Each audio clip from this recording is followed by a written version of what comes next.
So I remember, obviously, the day that Wayne introduced you, the day that you were in Dallas. Yep. First day we met. Yeah. How have you matured as an owner since then? I mean, have you learned a lot? Is it what you expected? It's much bigger than I expected.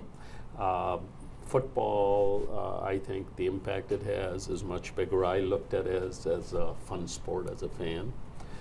It's a business, obviously, and really some of the things that have happened since then. It reflects the psyche of the community, much more so than I thought it would, and it's hard. Yeah, yeah. Winning on the field is hard, especially if you don't have a good fundamental core to build on. It's like anything else. Has that been the key? Is the football business different than your regular businesses, or have you tried to apply the same principles to try to have the same success? I think all organizations are similar in a lot of ways, and then they're different. So the big difference is, auto parts, we were overnight success after 30 years of hard work, okay? So when a process didn't work or you didn't get a count, wasn't on the front page, okay, here you are failing again, or you're losing in front of the lowest crowd, okay, or something like that. But the flip side is, when you win, there aren't that many people to share it with.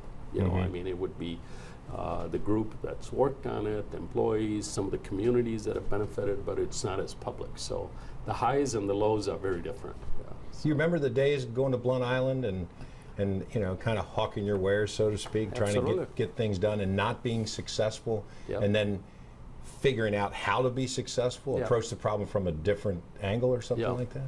Yeah. Yeah, I think you have to look at it, and I mean, there are two components here. One is, you've got to be able to make a viable business, so you have the resources to invest, to hire the best people, and then also to invest in, the best players, and then you've got to win on the field, see it come together. How quickly, a couple weeks ago when we talked to you in the hallway, Yeah. you talked about the confidence you have in the current management Yeah. of the football side of your Yeah. operation. How quickly did that happen for you? Did you realize that, hey, I think I've got the right people in place? Yeah. Sam, you got to remember the structure we have, it's been tried before, okay? Unsuccessfully, I might add. So to me, I didn't know Tom Coughlin well till really the process started. And I just felt very strongly about it from day one, that we have a guy who basically bleeds Jaguars. I mean, who was the founding coach, great amount of success. So having this structure is, for us, it's unique, and it's going to work for us. Because what I felt that we were missing was football IQ. Having people with more experience, and then, for them to work together. And very simply, only one goal, winning, and not get tied up in who got credit or whose ego got hurt or didn't get hurt. You were famously critical of Jacksonville as a whole early on. Have you seen the town mature along with the Jaguars, the business community, the things that are happening here? Sam, I wasn't critical, okay? No? Well, I mean, what I said was that, the town's underachieving. We should be doing much better. Right. Well, okay? I was referring to the mojo comment. But okay. You know what I'm getting at. Yeah, I mean, okay. have you seen a difference over the last 5 years? Absolutely. Have you? I've seen a difference, okay? I've seen a difference because people now realize, hey, we've got, look at everything we got going here. And I think people's expectations are higher, which is we ought to be doing better. So, and we've been engaged in a lot of different efforts, obviously not only development here, but globally with London. We had the trip with Chamber of Commerce to Toronto here a few months back, and for them to see what you can accomplish, and then really just talking to people on the streets. So I think there's much more awareness. I think the expectation is higher, and we're going to have more success. Look, I was 100% with you when you said all that. I mean, I've lived here a long time and have seen that, Yeah. and have and I told everybody, Yeah. from the city council to the mayor, hook your wagon to this guy and let's go. Yeah. And when you look at places like Toronto that have taken advantage of their natural resources, the kind of downtown that they can have, it's easy to see how you could make that happen here in Jacksonville. Absolutely. I mean, I am very, very bullish in Jacksonville. Yeah. So the fans clearly have pivoted, and for me, it's fun to see a second generation of fans enjoy a winning football team. We saw it in the late '90s, and now, I mean, you're seeing kind of this whole fan base that has just waited to come out here and cheer their football team. Absolutely. I think we've got a fan base that was really, I mean, they're like, I mean, I have a lot in common with them. You know, as an owner, we haven't seen the winning I think we deserve, and so it's absolutely awesome to really kind of get them connected. Key thing was have a great game day experience. Till we start winning, people are coming back, and I would hear that a lot. That we're going to go out there, we're going to enjoy the stadium, whether it's the pools or the whole ambiance, and then when the ultimate thing, football is winning, and I think you do that. It's awesome. How do you juxtapose Shad Khan, the owner, and I've been with you at games, to Shad Khan, the fan? Yeah. Because you are and always have been a big football fan. Yeah. Well, because you got to know where the lines are, okay? Because right after the game, a lot of times you want to fire everybody. I mean, you can't have, you can't be impetuous, obviously. And, I mean, there have been, obviously really, I mean, I've had failures in business, but it's nothing like what Thursday night in Tennessee was for us last year. Right. I mean, for me, arguably the most humiliating moment in my life. But it's like, you just can't do what emotionally you think you ought to do because it's not the right thing. Right. Yeah. you gotta do like the coaches do, the cooling off period, right?